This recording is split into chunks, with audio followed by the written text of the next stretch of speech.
शिव महापुराण में शंकर भगवान ने माता पार्वती से कहा है, गीता जी में भगवान कृष्ण ने अर्जुन से कहा है, विष्णु पुराण में भगवान विष्णु ने लक्ष्मी जी से कहा है, ब्रह्मवृत्ता पुराण में ब्रह्मा जी का संवाद करते हुए स्वयं वीणा देवी से कहा है। वो संवाद आप भी अपनी जिंदगी में उतारना। शंकर भगवान माता पार्वती से कहते हैं कर्म प्रधान है, आप जितना कर्म करेंगे उतना फल आपके पास प्राप्त होता जाएगा। खूब मेहनत करो, दिल से करो, जो भी करना है ना दिल से करो। भोजन भी करो तो थोड़ा दिल से करो। भले रूखी रोटी होगी ना, रूखी है ना, ठंडी रोटी है ना, रूखी है ना, चिंता मत करना। जिसकी जिंदगी की शुरुआत रूखी रोटी से होती है, जो दुख सहन कर कर अपने जीवन को आगे बढ़ाता है, जो अपनी जिंदगी में शुरुआत के पल सब ने निकाल दिया, सब ने धक्का दे दिया, अकेला रूखी रोटी खा रहा है। जिसकी जिंदगी की शुरुआत रूखी रोटी से होती है, एक दिन वो चुपड़ी रोटी जरूर खाता ही निश्चित है। आप जिंदगी की शुरुआत में ये मत सोचो मेरा कौन साथ देगा, मैं अकेला पड़ गया, मैं अकेली पड़ गई, मेरा कौन साथ देगा, मेरा पास है कौन।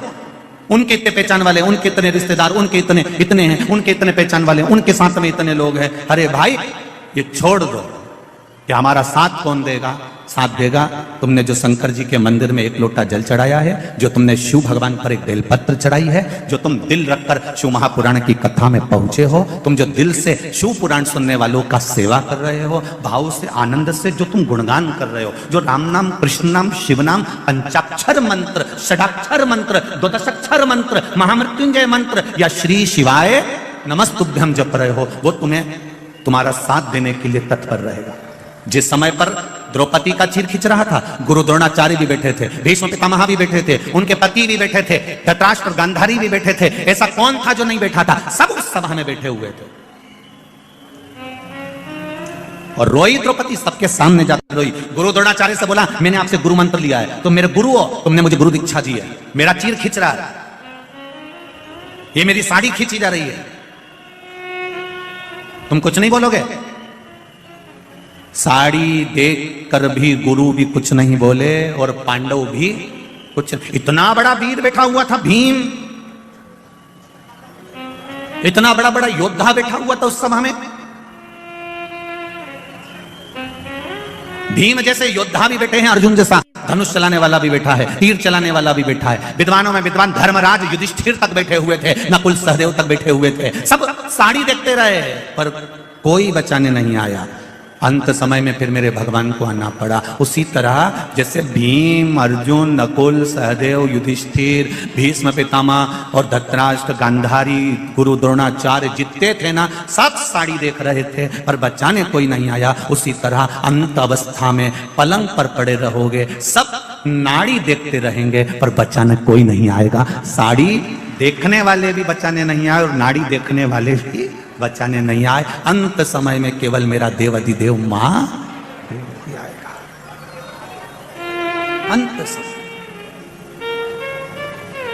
परमात्मा की ओर जाने में देरी मत करो। कितना विश्वास है आपका? जितने लोग इस पूरे ग्राउंड में बैठे हुए हैं लाखों की संख्या में, इससे डेढ़े पूरे ग्राउंड के चारों तरफ बाहर बैठकर होटलों पर कथा सुन रहे हैं। जितने अंदर हैं उससे डेढ़े बाहर, रोडों पर बैठे हैं, किनारे पर बैठे हैं, बाउंड्रियों पर बैठे हैं, गली और कूचे और छतों पर बैठे हैं। विश्वास देखिए आपका कितना होगा शंकर जी के प्रति। और बिल्कुल देरी मत करना, शिव के द्वार जाने में देरी नहीं होना चाहिए। एक पत्र आया है, आज और कल का ही पत्र है, देख लीजिए।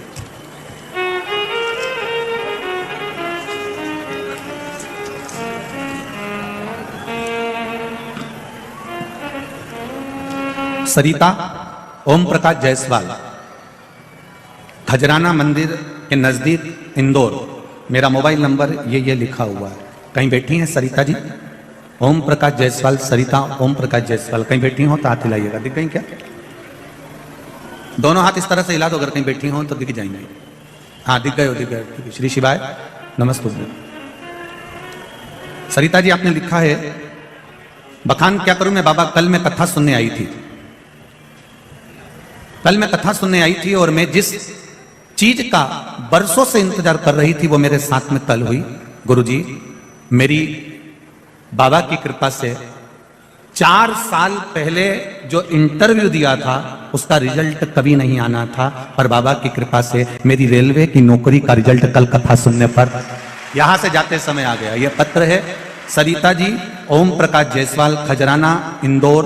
मोबाइल नंबर भी आपने दिया है, आपको बहुत बहुत धन्यवाद। बैठिए दीदी। श्री शिवाय नमस्तुभ्यम। बाबा की कृपा, मेरी रेलवे की जॉब का ऑर्डर, नौकरी का ऑर्डर कल आ गया। गुरुजी मैं कथा सुनकर जा रही थी और बाबा ने मेरा हाथ पकड़ लिया। ये शिव, ये शंकर।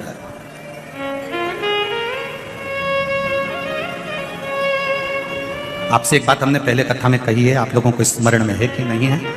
शिव कथा में जाओ,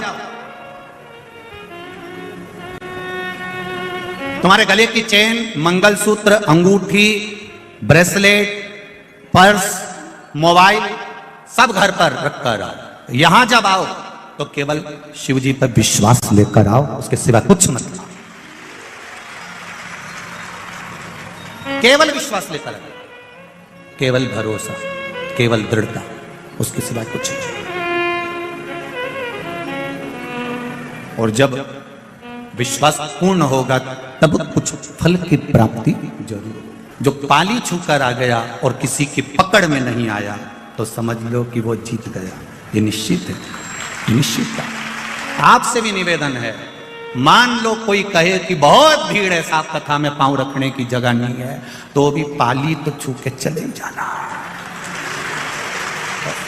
एक बार उसके दरवाजे तक आ गए, एक बार उसकी चौखट तक आ गए, शिव के शिवालय तक आ गए, उसके मंदिर तक पहुंच गए, उसकी चौखट तक पहुंच गए, उज्जैन महाकाल की नगरी तक पहुंच गए, फिर भले मंदिर गए ना गए, ओमकारेश्वर की धरा तक पहुंच गए, भले मंदिर गए चाहे ना गए, उसकी पाली तो छूकर आ गए, मतलब जीत गए निश्चित। तेरे मंदिर में आना मेरा काम है और मेरी बिगड़ी बनाना तेरा। तेरी चौखट पर मैं आ गया, अब दर्शन दिखाना तेरा काम है। कभी एयरपोर्ट जाना, फ्लाइट में बैठने के लिए जाओगे और अंदर जाकर एक बार तुमने तुम्हारी एंट्री कर ली, उसके बाद में तो एयरपोर्ट वाले तुमको ढूंढेंगे फ्लाइट में बिठाने के लिए कि दादा गया कहां, और तुम जाओ और बाथरूम में छुप के बैठ जाओ, मत मिलो। और 25 बार अनाउंस करेगा, भैरू ओ भैरू, ने बार बार कहेगा कमला भाई किनांग है, ओके बुलाओ, ओके हवाई जहाज में बिठाना। तुम जाओ मत, तुम्हें जबरदस्ती पकड़ के हवाई जहाज में बिठाएगा, क्योंकि उसको मालूम पड़ गया तुम अंदर आ गए हो। अब तुम अंदर आ गए हो मतलब फ्लाइट तुम्हारे चक्कर में रुकेगी और तुमको बिठाकर ले जाएगी। इसीलिए तुमसे निवेदन, एक बार उसके दरवाजे तक पहुंच जाओ, फिर तो वो तुम्हें पकड़ कर ले ही जाएगा। ये निश्चित। तुम जाओ तो एक बार उसकी चौखट पर, तुम जाओ एक बार उसके दरवाजे तक, तुम जाओ एक बार उसके मंदिर तक, तुम जाओ एक बार महाकाल की नगरी तक, तुम जाओ ओमकारेश्वर तक, तुम जाओ उसकी चौखट तक, तुम जाओ उसकी शिव पुराण तक। वो तुम्हारे द्वार पर पहुंचेगा तुम्हारे दुख को मिटाने के लिए, भक्ति की अविरल भक्ति तुम्हें देने के लिए।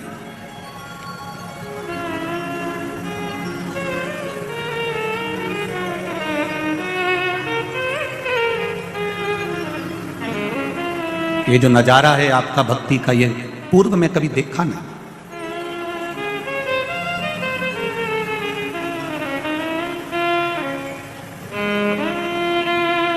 आज संपूर्ण मध्य प्रदेश के ज्योतिष आचार्यों का संघ हम जहां ठहरे हैं वहां मिलने पहुंचा था। सभी विद्वत ब्राह्मणों को नमन करता हूं, सभी ज्योतिष आचार्यों को। सारे ज्योतिष आचार्य, मध्य प्रदेश ज्योतिष आचार्य का संघ जब वहां पहुंचा, बुजुर्ग ब्राह्मण जनों का जो भाव था, उन्होंने एक शब्द बड़ा सुंदर कहा, गुरुदेव महाराज मिश्रा जी, हमारी पूरी जिंदगी निकल गई, कई मंदिर ऐसे थे जहां पर जाले लगे होते थे, और आज हम उन मंदिरों में भी लोग लाइन लगाते हैं। ये शिव की कृपा, ये शंकर की उदाहरण। ऐसा नहीं है कि पुराने समय में कथा नहीं होती थी, कथा बहुत होती थी। पहले कथाकार भी बहुत बड़े, कथाएं भी बहुत बड़ी, कथा भी खूब हुई, भीड़ भी खूब बड़ी। ऐसा नहीं कि भीड़ नहीं बड़ी, पहले कथाओं में भीड़ भी बहुत बड़ी, कथाएं भी बहुत बड़ी, कथाकार भी बहुत बड़े, आयोजन भी बड़े से बड़े हुए। पर एक काम पीछे रह गया था, लोग मंदिर तक नहीं जा पा रहे थे, और शिव महापुराण ने उनको वहां तक पहुंचा दिया, मंदिर तक चला। और यही करना कुछ नहीं है। तुम्हारे बेटे को तुमको एनर्जी देना है कि बेटा कर्म करो, पढ़ाई करो, आगे मंजिल तक वो पहुंचाएगा। इंटरव्यू देने तो जाओ, परीक्षा में तुम पढ़ाई करके तो जाओ, खेत में बीज तो बो, कुआं खोदो तो सही, जाओ। थोड़ी मेहनत करो, फल जरूर मिलेगा। एक ताला और एक चाबी तुम्हारी ही है। ताला तुमने घर में लगा दिया, चाबी तुमने अपने पास में रख ली। रोज रोज ताला खोलोगे तो वो चाबी लग जाएगी, और ताला लगाए हुए 4-6 साल हो जाएंगे, 8 साल हो जाएंगे। उसके बाद में जाके चाबी लगाओगे तो लगेगी क्या? उसमें फिर आप कहोगे इसमें जंग लग गया है, उसमें जंग लग गया। हवा भी लगी, पानी भी लगा, उसमें मिट्टी भी लगी, तो चाबी वही है, ताला भी वही है, बस उसमें वो लग नहीं रही, खुल नहीं रही। फिर तुम जब समझदारी करोगे तो क्या करोगे? अंदर से कहीं से तेल लेकर आओगे, और फिर वो तेल ऑयल उसमें ताले में डालोगे, फिर थोड़ा सा यूं यूं बजाओगे, बजाने के बाद भी नहीं खुले तो फिर चाबी को थोड़ा सा घिसोगे, फिर तुमने चाबी भी घिसी परंतु फिर भी नहीं लग रहा। तो किसी ने कहा एक काम करो रे, एक डब्बा में घासलेट को तेल भरी लो, और घासलेट का तेल भर के ये ताले को में डुबई दो। जब ताला घासलेट में डूब जाएगा, और डूबने के बाद फिर अपन इसके थोड़ा सा खटखटाएंगे, उसके बाद चाबी लगाएंगे तो लग जाएगी। फिर उन्हें यही किया ना, डब्बा में घासलेट लाई, ने उन्हें ऊपर डुबो दिया, और डुबोने के 15-20 मिनट बाद चाबी लगाई, ताला खुल गया। बस ये मन ताला है और भक्ति की चाबी है, इसको खूब लगाओ। इस मन में जब काम, लोभ, आसक्ति, वासना और तृष्णा जम जाती है तो ताला खुलता नहीं है। ये मन भगवान तक जाता नहीं है, खुल ही नहीं पाता।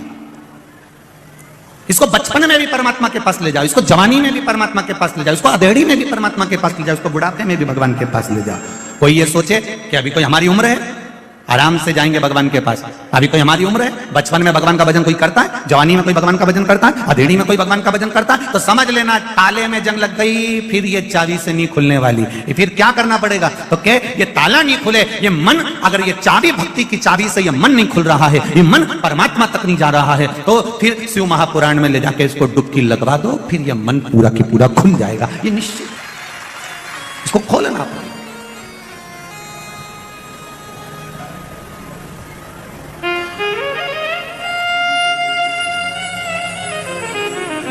मेरे भोले तेरा सहारा है, मेरी नैया का तू किनारा है। हमने तेरे भरोसे पर करा, तेरे विश्वास पर करा। हम भगवान के मंदिर जाते रहे, रोज ताला खोलने का प्रयास करते रहो, रोज चाबी लगाते रहो, खुलेगा। ये निश्चित है एक दिन खुलेगा जरूर, पर विश्वास रखकर आप परमात्मा की भक्ति को धारण करो। मेरा आप सबसे निवेदन है, कथा में भीड़ बढ़ाने के लिए कभी मत जाना। और यहां भी आप लोगों से भी कहूंगा एक बात, भीड़ बढ़ाने मत आओ। या कोई तुमसे कहे कि एक बार चल तो सही, अपने ऊपर भी कहना नहीं मानना। तुम तो तुम्हारा रोटी खाओ ना, चद्दर ओढ़ के सो जाओ, मत आओ। यहाँ वैसे ही जगह नहीं दादा, यही करो, भीड़ बढ़ाने मत आओ।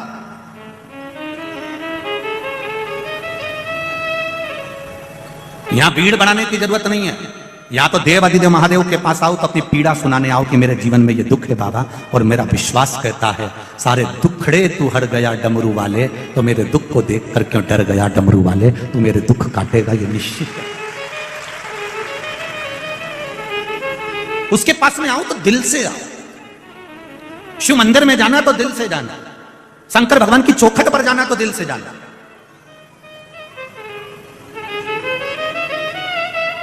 जरा सा तुम फोन पे बात करो और तुम्हारा मन नहीं लगे तो तुम्हारी धर्मपत्नी पहचान जाती, जरा सी देर में वो मायके गई और तुमने फोन पे बात करी, उसने फोन लगाया और तुमने बात करी, और तुम्हारा मन नहीं लगे नहीं तो उतनी देर में समझ जाएगा कहां हो।